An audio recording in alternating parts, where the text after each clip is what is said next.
Okie dokie. Welcome to this Armada Day. My name is Camiel Daamen. I'm an Ableton certified trainer. You probably noticed on the flyer it says Ableton certified trainer.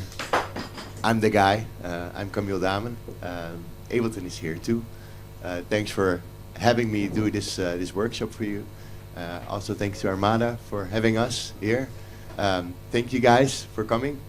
You got a nice program coming up. I hope we're gonna show you some nice things to get inspired and make more music, because making music is one of the best things there is to do. You forget all your worries and you just make music for a few hours, and hopefully people dance to your music as well when you finish the music.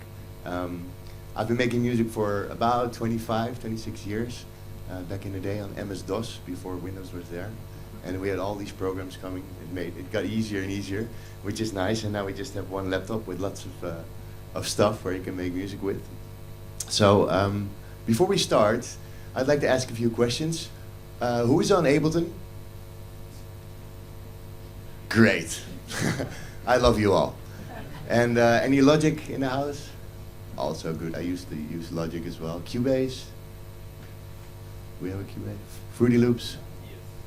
Studio One? Okay, I think we've had them all. Nice. Well, in the end, it doesn't really matter what you use, as long as you enjoy making music. What I will show you today is how to make music with one synthesizer. So in the days where you're constantly being bombarded by Instagram or Facebook or other ads on YouTube, like buy this preset pack, buy that preset pack, I find a real challenge in just making one track with one synth. So the track we've been listening to was made fully with operator, and I think there's one analog in there, which are the instruments of Ableton. Obviously, I'm a certified trainer, so I'm going to show you a lot of Ableton stuff. I'm also going to show you some tricks. So we've already listened to the track, so I just want to get into the project I have prepared for you guys.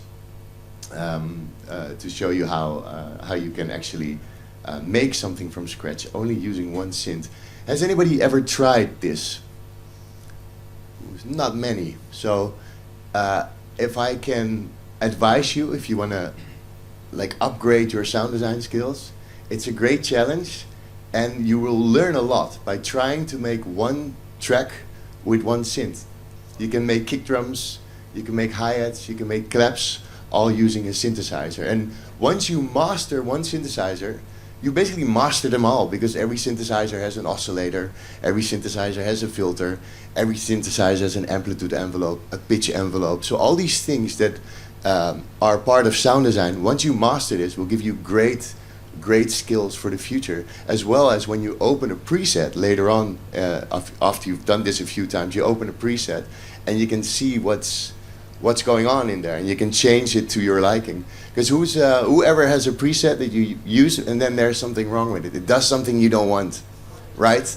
And you don't know how to solve it, so you end up finding a new sound, but you really like that sound, but you can't use it because you don't know how to tweak it. Well, the better you get at sound design, the better you can dissect what the preset maker did and maybe change that preset anyway into your liking. So I hope to inspire you. If you have any questions along the way, please let me know. And yeah, let's make some music. So in Ableton, there's a bunch of instruments we have here on the left side, and I'm a big fan of operator. You can do basically anything with it, like really anything. I don't know if you guys know Recondite, which is an amazing artist. He made his first album solely using operator, which is really interesting. And for a kick drum, it might be getting a bit technical on the sound design things. So I'm not gonna go. I don't have the time to dive in super deep on all the things, but I just want to show you what's possible here, and I'll be explaining a little bit along the way as well. So this is a kick drum, or I want to make a kick drum, so I arm the track,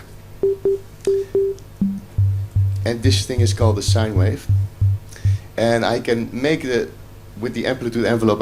Can make it really short, so it's just a little tick. Let's see if I can. Let me put a limiter on my master so I have some more volume. A limiter on your master is always a good idea. Okay, this could be sort of like a kick. Usually for a kick drum you need just a sine wave, and you make it super short with this amplitude envelope.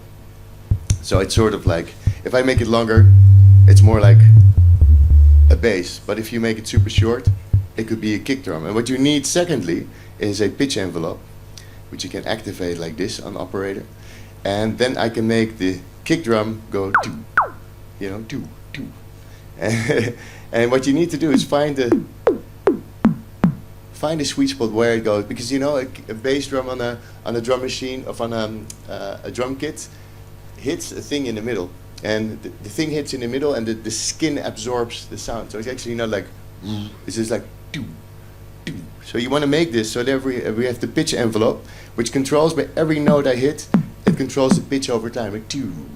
So first step is a sine wave, make it short. Second step is a pitch envelope, and then find the sweet spot. So this could be something, maybe octave lower. Cool. So we have this. Now we can go to our second oscillator, and I can make that short as well, even shorter, and add the volume. I can use this coarse here on the left and make it 1 octave higher or 2. And you can hear, if I mute this one, you can hear this is a layer and this is a layer. So basically if I combine those two, I can design my own kick using operator. I don't need any sample or whatnot, and I have total control over my kick. We can add a third one, which is a white noise, which I can make super, you know, white noise from the tss, you know, if you go, yeah, if you have it like this, it's more what you hear on Elro or Awakenings when they drop the you know, but you can also make it super short and use it as the top of your kick. So basically there's all these things. If you learn these basics of how to produce sound, you can basically shape your own sound and become your own artist and your own sound designer. All right, let's put like a kick drum here. And it's also handy if you make your own sounds, you can choose the key you want to work in as well. So I'm gonna take this down.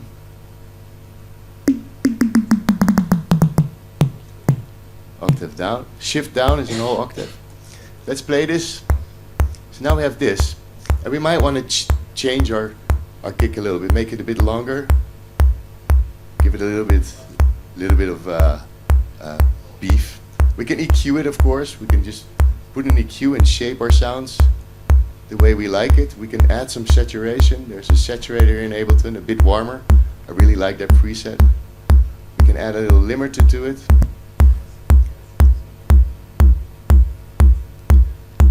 Goes a bit too much in the limiter here, I think. Yeah. Take this one down. So now we already have a kick, and if I want to control the kick, I can make it a little bit less high end. So now I just made my own kick, guys. So step 1 is completed. If I group this operator, I can select all the sounds or all the devices, press Command G, group it into a group, and now I have an instrument rack. So I can say, oh, this is my kick maker, and I can map some stuff. I can map all the oscillator levels from all the different sound sources, so I can actually make my own kick maker as well. So maybe you can sell this online on Gumroad or whatnot, you know. So this is a nice way to create your own sounds, and you can even save them with this little floppy drive here, this guy, and you can save it into your user library. You see, I make more kick makers. It's not my first rodeo, so save it, and you can just save it and use it for later, which is really nice. Okay, let's make some hats. What do we need for hi-hats? Any ideas? Any waveform? Noise, that would be great. So let's use noise. So here we can choose the waveform. Saw wave, sine wave, square wave, they're always the same in any synthesizer, so once you know one, you know them all. There's a hi-hat. Doesn't really sound like a hi-hat yet, huh? It's a bit like just like some noise. So we go into this waveform again, go to the envelope, make it short. Let's play it. And the cool thing is also, if you make it longer with attack, decay, sustain, release, you can make it longer. If you open the release a little bit, you get more control. And if we use a nice little low cut filter, We can make it sound super thin, like a real hi-hat. And of course, you know, nothing is interesting without a little bit of reverb. We have the new hybrid reverb. Well, it's not new anymore, but it's a really nice reverb. We can use the Ableton Studio. There's like a lot of convolution reverbs in here. Convolution reverb is a reverb which is a recorded little segment of some space. Maybe they have the Armada room at some point also in there. Maybe a cool idea to do. So you can choose some rooms. Maybe let's put a little bit of reverb on this hi-hat to give it a little bit of vibe, make the decay a little bit smaller. And this is also an interesting part of sound design, that you put rooms and sounds into rooms in order to create your own sort of space. So reverb is pretty important to set a sort of space for your sound. And the more you do sound design, the more you have to tweak, because you're not using samples, so you have to like do everything yourself. Okay, let's do a little bass line, because we have this. Maybe it's nice to make a little bass. So let's go to our instruments. Maybe for this one we can use analog. Analog is also an Ableton synthesizer. It's a subtractive synthesizer. Operator is mostly an FM synthesizer, but you can use it as a subtractive. And these are all terms of sound design. And if you've never heard them, I would definitely suggest you to look that up and really get into it, because it will change your musician life, and you will learn so much. Okay, we have here a saw wave, and a good way to make a bass line is maybe to combine a sine wave. So this is a sine wave together with a saw wave. I have a saw wave for the harmonics, and a sine wave is more like the bottom. And we want to filter it down. And when you use a little bit of the envelope here, make it down, down. So there's also a filter envelope, just like you have an envelope on an amplitude. So if I press a note, it follows the volume, as I said, with the attack, decay, sustain, release on the volume. You also have that with the filter, and then it controls the filter over time, the frequency, so it goes like wow. So now we can play something, right? But sometimes I'm a bit nervous. There's people in the room, and I have to play. I always have like a trick. So there's this thing called sequencers. Any of you familiar with sequencers?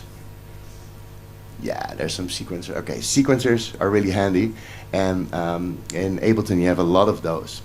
You can have these extra packs, like the probability pack. You have the Max for Live Essentials, which have the mono sequencer. There's the Sting that you can use. There's a bunch of sequencers. If you have one, there's also some. The Roser one is really nice. It's on the Max for Live website. It's maxforlive.com. You can get all these extra extensions, which is really cool. But if you let's take the mono sequencer, Max for Live Essentials, MIDI effect, mono sequencer, and a sequencer comes before the instrument. And whenever I'm a bit like, ooh, I need to play something, and I'm not the world's best keyboard player, we can use a sequencer to just give us some ideas. So if I can conform to scale here. First, I want to set the transport to sync. Can you see it well? Yeah, I can see it well.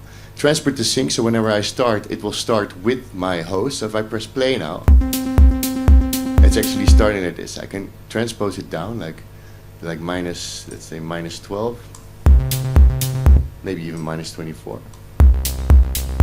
Cool, so we have a bass here.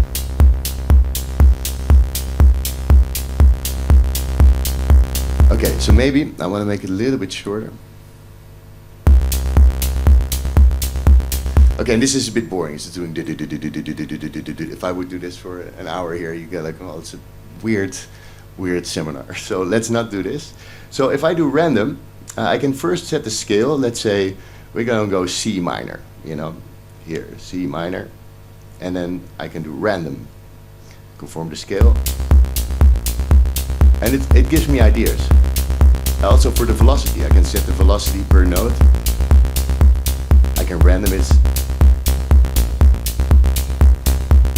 You know, and you get some ideas. And sometimes it's super fast. So you get something really nice. You can put something an octave up. Ah, and this is all random, you know, but it sounds nice. It's a different interface what you're maybe used to, just in, like trying to make a clip and then go like, all right, maybe this one a bit longer. You know, this is all what you can do inside of the sequencer as well. You can also go to duration and say one note needs to be a bit longer. Oh, that's an octave higher. I don't know what happened with the transpose went up, but it's also nice. But this is like happy accident. Let's put it up. I don't know what's happening here. Stop. Let's put it back down. -12. It's actually a nice sequence. So what do you do if you have this nice sequence? Well, there's another MIDI channel here, and I can say to this MIDI channel, okay, you get the MIDI in from bass. So now this bass is sending the MIDI into this bass, right? So I can put this on record and say, all right, see, it gets MIDI, because this guy is just, the sequencer is constantly firing MIDI. Whenever I press play, it plays. So if I want to record this, I can go into this bass guy, say record, say okay, 1, 2, 3, 4.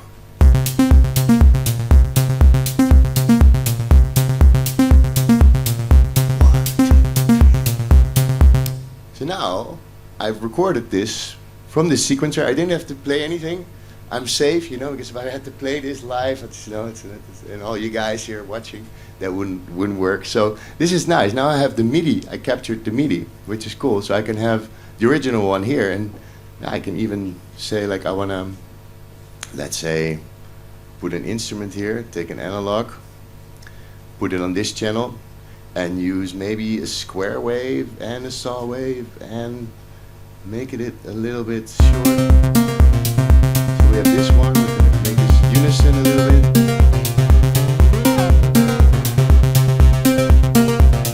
Make this a little bit more, maybe a bit more higher also. Let's take one octave up.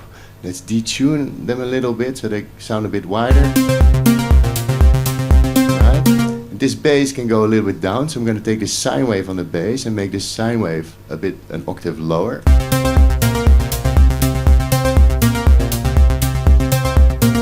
So now we have two layers. This one and this one. Nice. Let's move on so we can keep it going. So let's take some. This is like the open hi-hat, but I actually want of the closed hi-hat, but I want a bit of a faster pace. So let's put it like this. So we have like a bit more, right? A bit more power in there. 16th notes, and we can just select all these notes, and we can either random them. Let's see here. Oh. Let me get my. I got note expression as well now. Where's my? Here's the randomize. So you can randomize the notes, the velocity. The same thing. You don't have to draw the velocity. Every time I press it, it changes the velocity. So I can. And the velocity doesn't work when you make your own sounds. You first have to go into the operator, and you see here. There's a velocity one that I need to put up. Now it will respond to the velocity.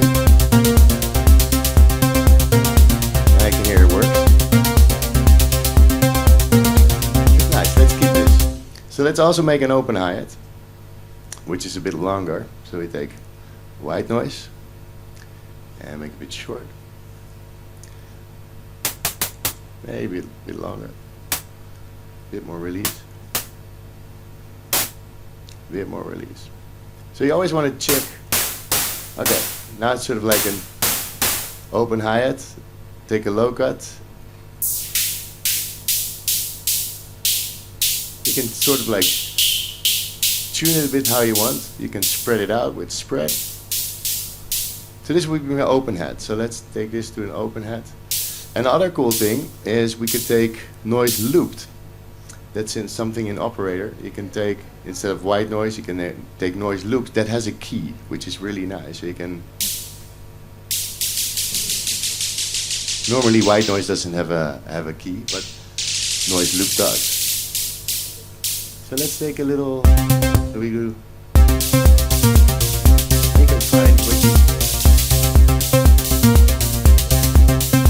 There you go. Okay, so we have this going on. make some movement also on the filter of this sound. So we could take an LFO of Ableton and drop it next to our sound. And the LFO is just like a waveform that is constantly going up and down and up and down and up and down. And you can assign those to different parameters. So let's say this frequency here. So now you see it's moving. And this is a very common thing that you hear in music. So now it's like moving the filter. And with the rate I can say that it goes super slow or it goes super fast. So this is a nice way to if you put it really slow, to create some gentle movement in this filter, so the sound's not always the same. See, and I can put this really slow, and the depth determines how far this filter goes. So I can offset it more to the right, so it stays more open. And now this is constantly going to move without me doing it.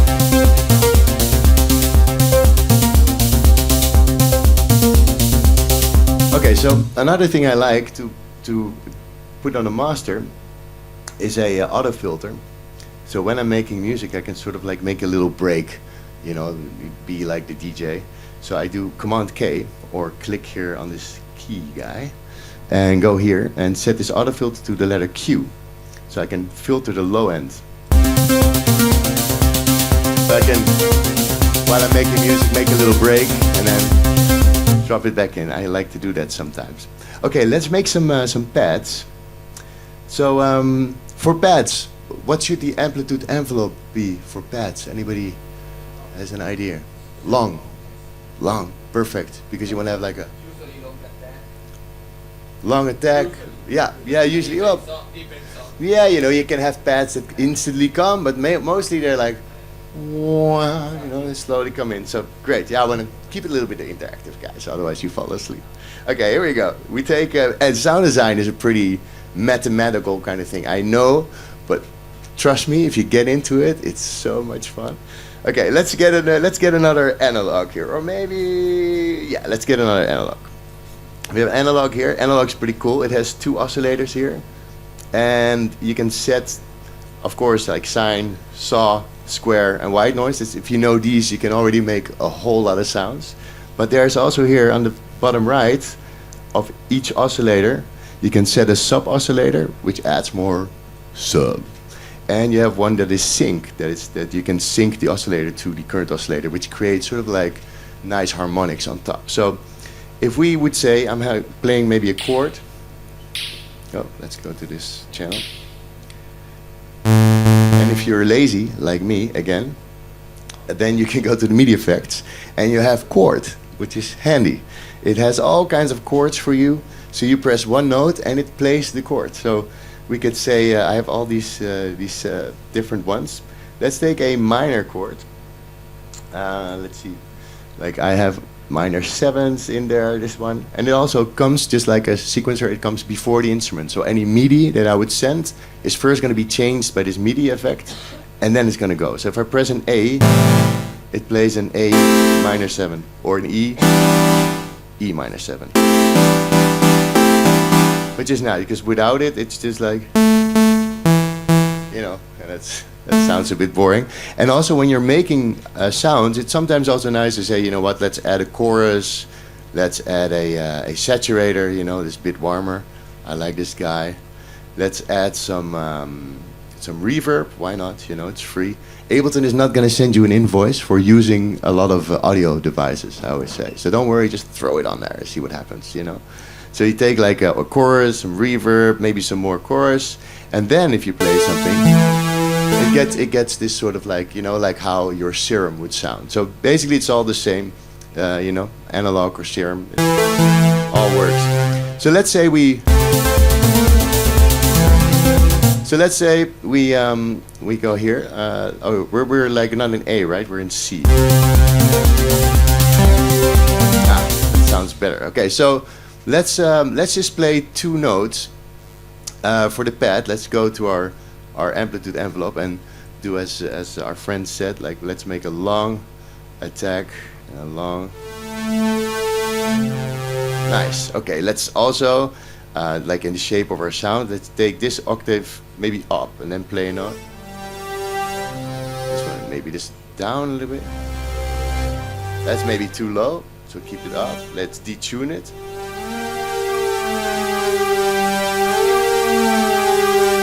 Also cool to play with the detune when you're having a break, maybe, you know, when you're in a break. That's pretty cool. Okay, so but slightly detuning it makes the oscillators go a bit wonky, so it sounds a bit wider, which is nice. Okay, and we have the chorus, which is also widening it. We can add some unison to widen it, and it will add, like I played with it before, it will add some more voices.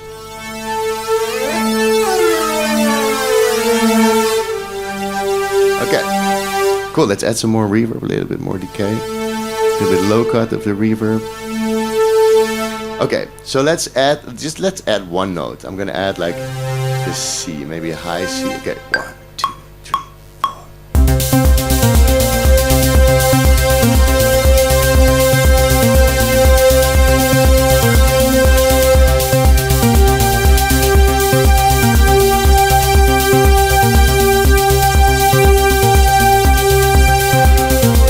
Okay, so we have this. It's like 2 bars. And sometimes all you need is just one note. And now I'm gonna go outside of Ableton a little bit. I'm gonna show you some plugins that I really like. Who has sound toys? Lots of sound toys. That's great. Who knows the tremolator? So just one pad and one tremolator. The tremolator is sort of like, it's a gate kind of thing. It's really interesting if you put a tremolator on a long sound. You can just sometimes when I'm uninspired, I just go through it and I scroll these presets, and it will have all these sort of like, there's all these presets you can go through. There's complex rhythms, simple rhythms, you know, like a normal 16 one. And it just like sort of gives you a starting point, you know. So when you can't come up with something yourself, you know, I know that making music sometimes is hard, you know. You really want to make a new track, but you make something, you go grab some tea, come back, and you go like, what am I doing? You know. And then it's really good to have some of these tricks. I even have a whole list, and it's called a trick list, where I write down or just like make a document of all these tricks that I know. So like in the future, when I'm sort of like not inspired, I can go over my list like, oh yeah, this was a nice idea to do. Use a tremolator on a long synth, you know. You can write it down somewhere and make a whole list of these things, you know. It could be as simple as like, oh, reverse something and use some of those tricks. But this is nice. You can also use filters, which is pretty cool. So let's ditch the tremolator. Any Fab Filter fans here? Yeah, Fab Filters. Like, you know. And they're Dutch, you know, which is cool. Okay, so Fab Filter also has cool things. You got the Volcano 2, which just have the similar thing. So you can also, if you have like a long pad or note, you can actually go like, you know what, I'm gonna use an arpeggio on it. And it's just a filter, which is called like an arpeggio, but it's just movement, right? And movement makes life exciting, and movement makes music exciting. Here, could be a great idea. This is a nice one actually. So find your filters and find the rhythm sections. There's also some in Ableton actually. If you go to the auto filter, it also has some presets. The thin mover. There's a bunch of effects that you can use that will work really well. This one even continues until oblivion. So yeah, check that out. And also, anybody knows the Tantra? No? Nobody knows Tantra. No, I'm not talking, you know, Tantra like as in a VST plugin. No? Oh wow, you're gonna love this. This is amazing that you don't know it. So let's go to Plugin Alliance and take the DS Tantra. This is easily my most favorite. I need to find a way. I need to find a way to make an Ableton effects rack to do the same thing. But it's going to be a lot of work because this is Tantra and it rocked my world. If you it's like basically it's an LFO device where you can have here all kinds of different LFOs, and you can take one and route one to the delay, or route one to the flanger, and route it to your filter. And of course there's a lot of presets, but you can make your own ones as well. And you can have these little dice here. There's all these dice in various places where you can randomize things. But yeah, it just does amazing stuff. Let me... Here. Now it's this. See if I can make it smaller. Yeah. So now it does this, and you can just go through your presets. And just to remind you, this is the sound that we have. And it just makes it instant trance, if you will, or instant movement. And basically what causes the movement is LFOs. And LFOs, who is not familiar with LFOs? Don't worry, I won't shoot you if you don't know. Okay, everybody knows LFOs. So LFOs is a big thing in sound design, right? So the more you make your own sounds, and the more you try to find your tricks and your trades with just using nothing but one synthesizer, it will help you greatly in developing your own sound. And I cannot stress enough that if you're looking for inspiration, try to make one track with one synth and do this like 3 times in the coming, let's say, month or 2 months. If you find the time, it will change the way you make music, because you're not resorting to samples. Normally when stuff is hard, you go on loop cloud, you go on splice, and you find sounds to inspire you. But try to make it yourself. Use some of these tricks. You're gonna love it, because then at some point it's your trick. You've been trying and testing, and you don't have to go to a sample that everybody has access to. You could just make everything yourself. Okay, so this is cool. There's more. So let's say we want to have at some point we want to have a point where this stops, and we're back to this, and we maybe want to make a nice melody or something. But sometimes you now know me by now that I find it hard to make melodies or to play in front of people also. So I have another tool that is also, it's a free pack that comes with Ableton. It's a probability pack. Anybody has the probability pack already? Nice. How do you like it? It's interesting, right?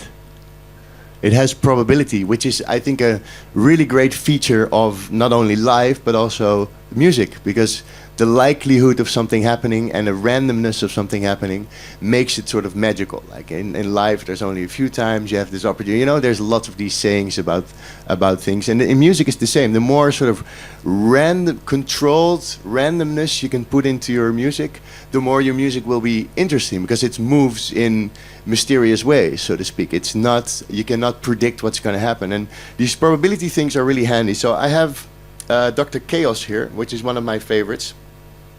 It's sort of like a sequencer. So basically we're basically making a MIDI clip without using the standard MIDI clip. We're using a bit more of a different interface to design our patterns a bit different than we're used to inside here. Like, okay,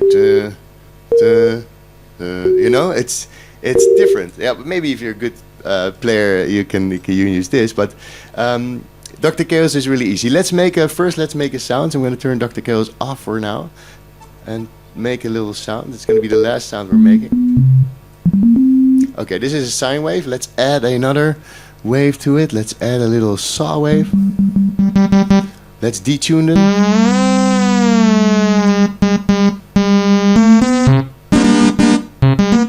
Let's make it maybe mono. Voices 1. And make it glide.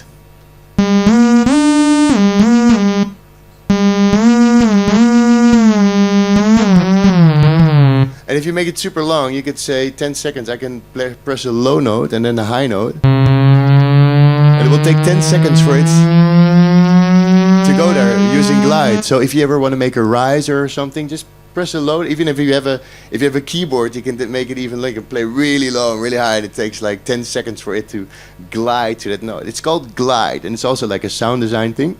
And in operator, you do it on the master.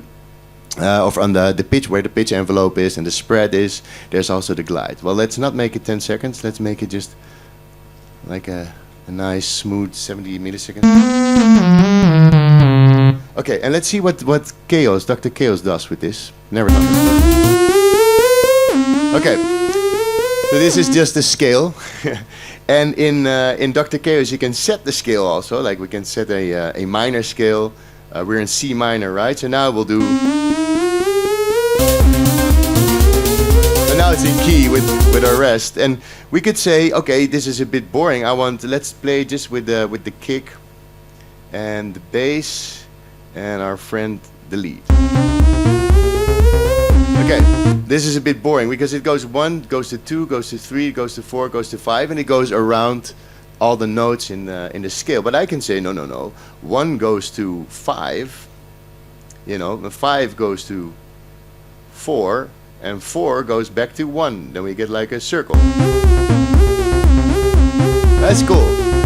And Dr. Chaos is called Dr. Chaos because if we have a chaos lever, so it means if I move this up, it's going to change the pattern slightly. Let's see what it does.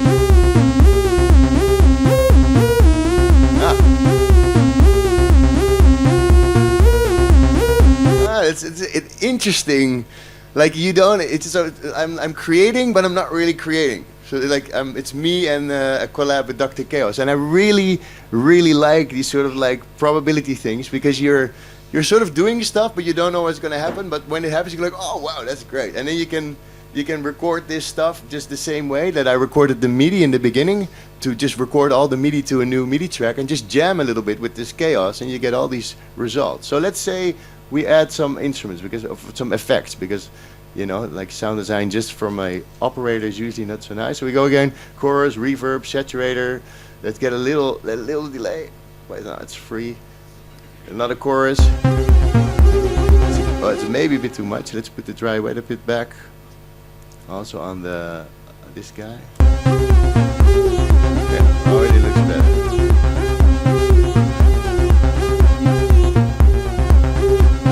Let's see.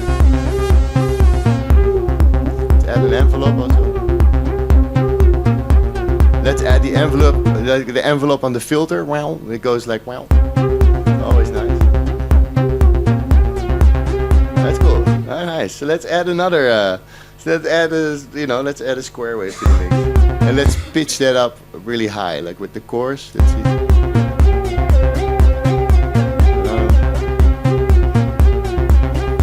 Nice. Spread it out. Less.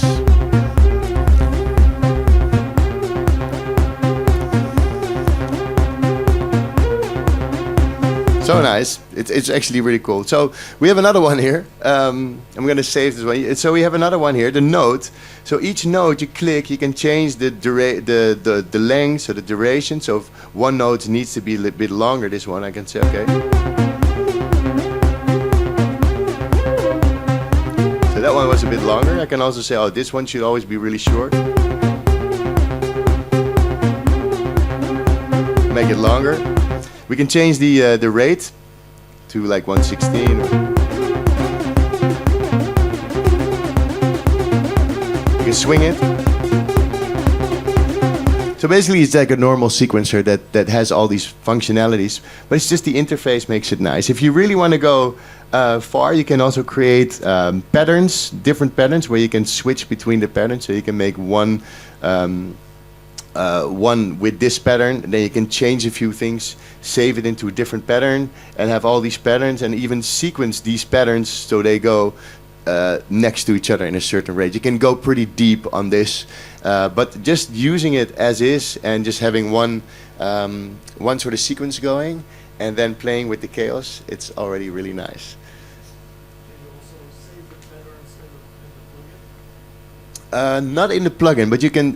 Well, if you save the project, your patterns will be saved inside. So there's here in the patterns. If I click here, I click save, then it should be. I think it's shift here. Yeah, now it's saved in this one. So shift is save, and I think option is delete. Yeah, and then you can say, oh no, bye. Click on it. So now, then it turns red also. So yeah, you can save them, and it's just a really nice tool. You can even, if you go to Command M, you can put some MIDI controller, so you can stand up and make your work organic, sort of. All right, so we have 12 minutes left. Is anybody has any questions? Burning questions about sound design or about sequencers? You want me to show more? Hi, I'm Daniele. Nice to meet you all, however. And I have a question about sound design in general, the approach. I mean, how do you, when you try and start to produce your sound, after all the chain, after all that, how you to understand if the sound is good or not? I mean, is professional sound or entry-level sound? How do you have tips and tricks to maybe understand if the sound is good or not? Yeah, it's a good question. Philosophical. But it's also really hard, because I noticed that over the course of years that I've been making music, that also your ear changes. Like if you want to become a cook, for instance, and the first dishes you think, oh, it's nice, but you just threw in a lot of pepper and a lot of salt to make it work. But then as you get better at cooking, you start to become a bit more delicate in combining. What am I actually combining flavor-wise? And you don't even need that much salt and pepper. So I think it's also like a journey, and it's and one tip might be, do not stare yourself blind. It needs to be perfect. You can reference. You can put your favorite tracks next to your track, and it's sometimes pretty hard to hear, but you go like But some of them, at some point, if you do this over a sustained period of time, you might listen to a track and you're like, holy moly, my track sounds not as far off of like something that's been made by one of my heroes or people that I look up to, as musicians. So I think to get that what you want, to improve the sound or to get the sound that you want, is just to do it a lot, and therefore I cannot stress enough. And also, like, Ableton recently has been talking a lot about consistency. There's the new app, the Note app for your phone, which is great. It's only for iOS. I'm unfortunately on Android. I'm looking for ways to get an Apple device soon. But consistency is key in anything. If you want to run a marathon next year, you better start running, because 40K, just like, I'm going to do a marathon, is pretty intense. You might want to like start slowly and run like a kilometer here or there, and then do that over a sustained period of time. There's like also with sound design, at first I thought like, wow, this is I'm never gonna get this. This is like mathematics / science. How do you call this? Natuurkunde. I lost the word in English, but it's if something is so daunting, just go in there and just start with something, even though it's like 15 minutes or 10 minutes of sound design. And you make a kick. There's this great tutorial by C2Stage.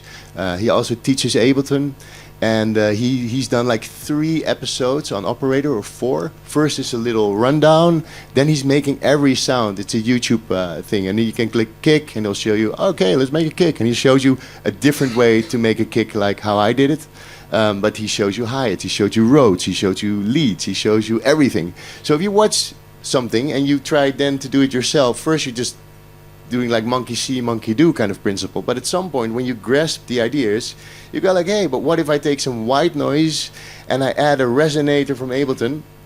I can turn this white noise into a synth, for instance. You become creative with it. And the more you practice something, the better you will get at it, the more overview you will have, the closer you'll get to the sound. So I think it's good to just practice a lot. And consistency is really, really key, to keep making stuff, and it's fun, So if you're done with one thing, let's say you're trying to make a certain record and trying to get like on Armada, whatever, and you're making all these records. At some point, you're so done with trying that you lose a bit of the fun. Well, then let's make a track with one synth, and it could be anything. Or maybe I start with a breakbeat instead of like a normal 4/4. Just switch it up to keep it fun, And then the more you do that, and the more you switch it up, the more angles you try, the better you'll be, and the better your sound will get at some point. Like everybody that's a big artist has practiced for many, many years before you see them sort of like thrive. Yeah. I got a very basic question. These audio effects, can you save it like all of them together, like if you made something that you have? Yeah, definitely. Like if you click on the most left one, you hold Shift. You click on the most right one. They're all selected. Command G to group, and then you have an instrument rack, and then you can name it my first instrument, blah, blah, blah. And then you you can even map some stuff. You click map, you can click on something and map it, so you can map your chaos here. For some reason it doesn't want to do it. Oh yeah, here. So you can map some stuff, and then when you're happy, you click this floppy drive. Actually, I had a floppy drive like this, containing Fast Tracker 2, in I think 1997, and somebody gave it to me. That's the reason I'm here. If that guy didn't give me that floppy drive, I wouldn't be here. I could make music with it. But here, you could save stuff. So if you click on it, it takes you to your user library, and in your user library, everything gets saved. And you can build your own library. I have like a lot of pads that I made, you know. And I like making sounds, and it really changed the whole way. You can make your own drum racks, you can make your own chords, you can make your own bass, and you can save them all in there. Yeah. Yeah, nice. Audio devices, MIDI devices, everything. Yeah. Maybe download this file somewhere. I can save it as Armada, and do a collect all and save, and you'll have the whole project. Maybe, I don't know if we can upload it somewhere, and otherwise you can just contact me and I'll send you the file if you want. Yeah, that's cool. And just go for it. Try it and just get some tutorials on how to make a kick. Make a kick a few times and go like, oh, okay, now I know this. And then make some hi-hats and, you know, try to make a clap. Clap is tough though. I skipped the clap today. It was like, ooh. But try to make a clap real quick. If there's no other questions, we can make a clap real quick. See? Shall we see? Like a clap is tough, guys. I'm not gonna use a sine wave for clap. Well, maybe we do for a little. Like, we don't want to make it spit like this. Add some pitch envelope, and maybe if we add some white noise on top of this, who knows? White looped, because then we can make it short. It's more a snare. Well, you know. Let's add it. Let's see what we get if we put it in our track. This is too high.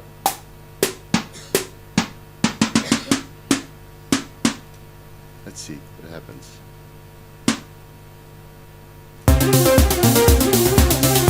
Oh, that's mute her, isn't it? Okay, this is the snare. Let's also add some distortion, because otherwise it's not gonna work. That already gives some more, you know. And obviously, you know, you can anything with EQ.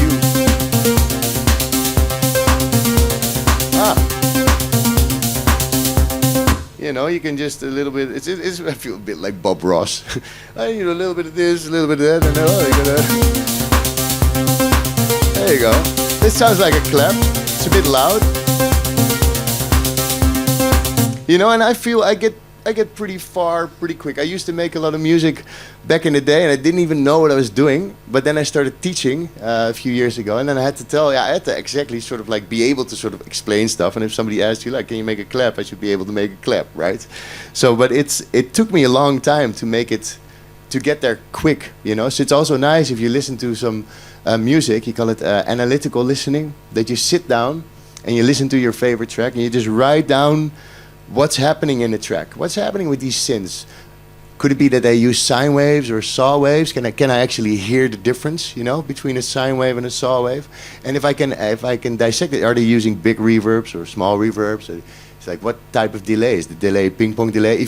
You could literally learn from some of the best artists that you really like by just sitting down and just listening to the music and writing down what's happening in the high end or writing down what's happening in the low end, just by taking the time to play it and just listening to this. You can only listen to the mix or only listen to the arrangement and write down what you hear and then do a session, you know?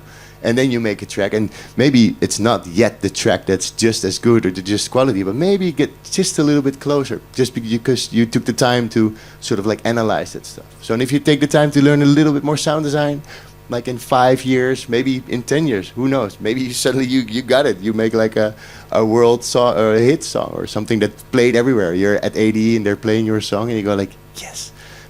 You're like, what the fuck? You know, that's what you want to get to. And I think all you need to do is practice and enjoy the fun. Enjoy the fun of making sounds. Enjoy the fun of like trying to get something better every day. If this is your dream, then go for it. You know. Okie dokie. Yes. Any more questions? If you have bass and you want to do the 5D sound, you want to make the bass go from wide to small, like suction. How do you do that? Yeah, mostly when you have bass, like this one is also pretty wide because I made it pretty wide here. And basically this layer, so we have a high layer and we have a low layer. You don't want to have your bass in the low end super wide because that causes phasing. That's a whole mixing thing. You might have heard it. Yes. So there's this thing in Ableton that you can use. There's also like Isotope, Ozone. You've got obviously external plugins that you can use. I like to use this guy's utility. It has a bass mono where you can keep the bass mono, like let's say under 200 hertz. So it's not losing its power and definition in the low end, and you can use the width to make it wider. So basically, if I have this guy, I'm not sure if we can hear it actually here. Let's see maybe if we put it on this guy as well. Also, what you can do is use a chorus. A chorus always works. I think I did it on this. No, I didn't do it on there. Chorus also makes things wider. What it is, like everything that has more voices, so like the unison that I used here, unison, it adds more voices. Chorus also adds like a tiny delay, so you get like more voices, and they modulate a little bit, so they go left and right, and it feels a bit like the sound's wide. If you put that on your bass, but watch out for the low end again, then you can make stuff wider. So this should. It's hard to hear, but you should hear that the bass gets a bit wider. And if you keep it mono, then that still works. And other thing, which is maybe nice to quickly show you as well, you have the multiband dynamics in Ableton. And multiband dynamics is normally like a compressor. But if you group it, again, like with grouping things, you get like an audio effect track instead of the instrument effect track we made. You can open it, and then you get the chains. So we have one chain now of a multi-band dynamic. If we duplicate that 3 times, we got one low, one mid, and one high. And then on the low one, we go to the multi-band guy and we say, okay, you're the low guy, we solo the low end. On the mid guy, we go to the mid and we say, we solo the mid. So that's everything between 120 and this 202.5K. And then the high, we solo the high. So now we have 3 chains.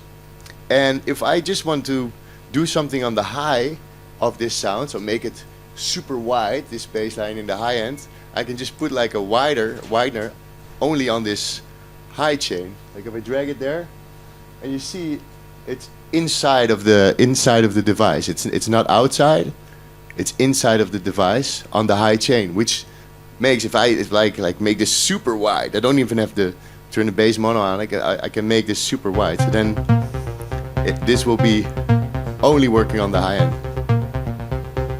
And that's super handy. It's like a multi-band anything really. You can also do distortion only on your high end, and that's the way you can maybe sound design your bass super like full in the mid range and in the high range without affecting the low end too much.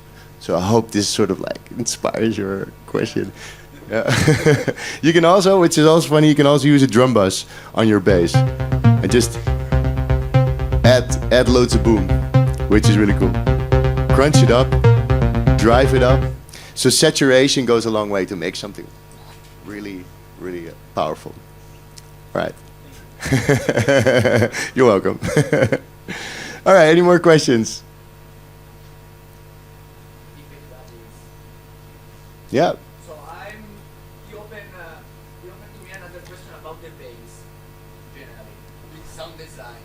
So if it's better to start to create a nice bass or sub bass that work good with the kick and every stuff, especially in ADE. It's better to start with a sub bass, or is the main rule, or you can also start with a square or triangle? You can basically start with however you like. There's no for I don't believe in anything like, oh no, you gotta always do this. That sounds very rigid, and I don't think you wanna go that way. But it's whatever you can try. Like, oh, I start with a sub bass, like a sine wave, and then add something on top.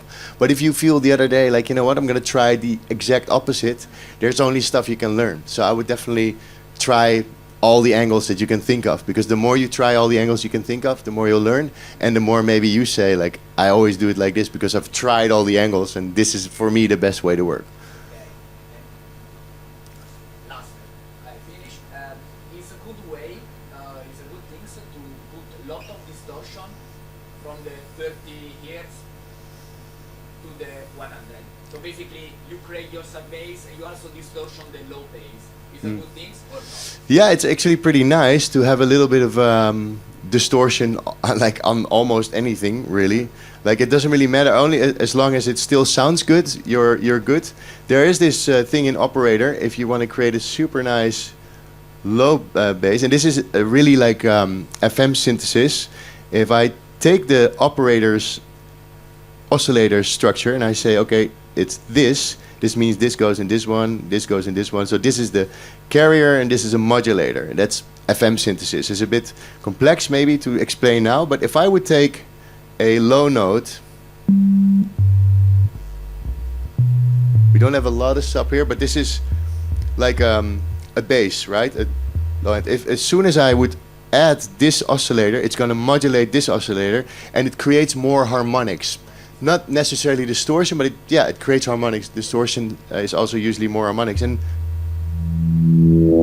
so this is how your dubstep is been made. And basically, if you add a little bit, it makes it a bit more characteristic. If it's just a sub, it's a, but if you open this up, it gets a bit more funky or a bit more, you know. Cool. Okay, yeah, maybe last question. Yeah. A question about Dr. Chaos, the randomizer components like the Turing machine, right? Are you aware of any Turing machine plugins you have to complicated melodies that you've written into? That do the same thing. You're the Logic guy, eh? No, you have to go to Ableton and get Ableton and only get. No, I don't know if there's any. Are there any? Yeah, there must be sequencers that you can use. There's also Serum has a sequencer you might want to check out as well. It'd be more for like more complicated melodies that are written. So when I try to add randomness, I'm like changing the notes manually. So rather than it being a loop over time, it's more interesting melodies. Yeah. Yeah, I never use CV tools. Yeah.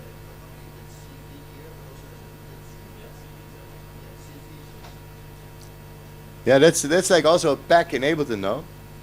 That you can use. There's, by the way, all the packs here. Everything I showed. Go if you are in Ableton, check out your packs, and there's like lots of packs that you can download. There's a lot that come free with Ableton that has devices or stuff with samples in there. All right. Yeah, thank you guys for listening. You've been really. And if you have any more questions, find me on internet, Camiel Daamen. If you have any questions or you want the project, Camiel Daamen, find me and I'll send it to you. Have fun today, have fun this week, and go for it. Make music.